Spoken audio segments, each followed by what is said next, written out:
দিবেন ভাই নামাজের দাওয়াত, সকলকে নামাজের দাওয়াত প্রচার করতে হবে।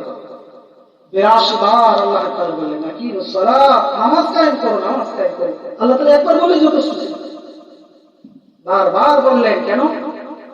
আমাদের মা বাবা বলার পরেও ভুল করছে জানেন, এই জন্য আল্লাহ বারবার বললেন আকিমুস সালাত, নামাজ কায়েম করো, নামাজ কায়েম করো। নামাজ হলো জান্নাতের চাবি। নামাজ কিসের চাবি? মিফতাহুল জান্নাতিস সালাত, নামাজ হলো বেহেশতের চাবি। আমাদেরকে নামাজ দিয়ে যাইতে হবে জান্নাত।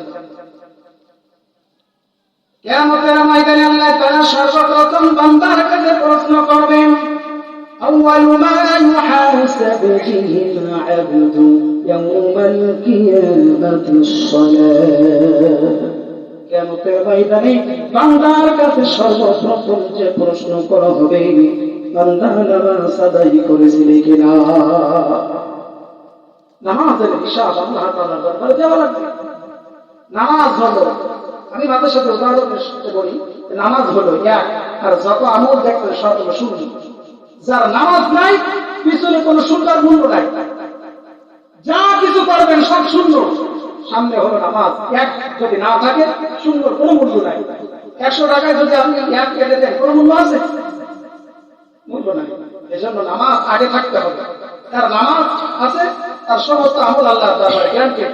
যার নামাজ নাই, কোনো কিছু দান সাদকা রোজা কোনো কিছু আল্লাহর দরবারে করতে হবে না। এজন্য আমার মুসলমান ভাই বোনেরা, নামাজ আগে, নামাজ পড়তে হবে, সব কাজ আপনার জন্য সহজ হবে। ইন্নাস সালাতা তানহা আনিল ফাহশাই ওয়াল মুনকার।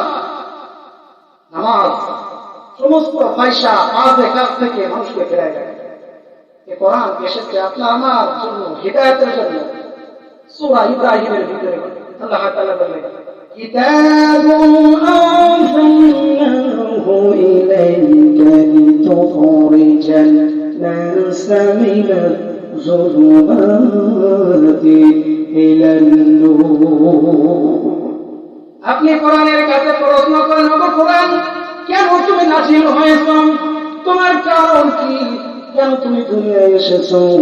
কোরআন আপনাকে আমাকে আপনার আবার প্রশ্ন উত্তর কোরআন দিয়ে দিচ্ছেন। কিতাবুন আনজালনাহু, আমি কিতাব নাযিল হয়েছি পথ ভোলা মানুষদেরকে সঠিক পথ দেখানোর জন্য, জাহান্নামী মানুষদেরকে জান্নাতের পথ দেখানোর জন্য, অন্ধকারচ্ছন্ন মানুষদেরকে সঠিক পথ দেখানোর জন্য, আলোর পথ দেখানোর জন্য আমি কোরআন নাযিল হয়েছি।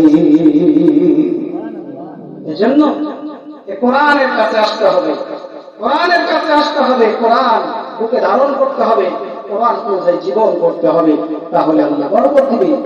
আর যদি কোরআনের বাইরে চলি, সমস্ত কাজ পুরা জিন্দেগিটাই কোরআন দিয়ে করতে হবে, পুরা জিন্দেগি কোরআন দিয়ে পরিচালনা করতে হবে। গ্রাম থেকে সংসার থেকে রাষ্ট্র পর্যন্ত কোরআন দিয়ে যদি আপনি আমি পরিচালনা করি, তাহলে আল্লাহ তাআলা জান্নাতকে সহজ করে দিবেন। আল্লাহ তাআলা আমাদের সবাইকে এই কোরআনের কাছে মাথা নত করে দিয়ে, কোরআনকে ভালোবেসে, কোরআন নিয়ে কবর পর্যন্ত যাবার তৌফিক দিন। সকলে বলেন আমিন। যতটুকু আলোচনা করলাম আমি সহ সকলকে আমলে নেওয়ার তৌফিক দিন। সকলে বলেন আমিন। ওয়া আখিরু দাওয়ানা আলহামদুলিল্লাহি রাব্বিল আলামিন। সবার জন্য দোয়া করি, আমার জন্য দোয়া করেন।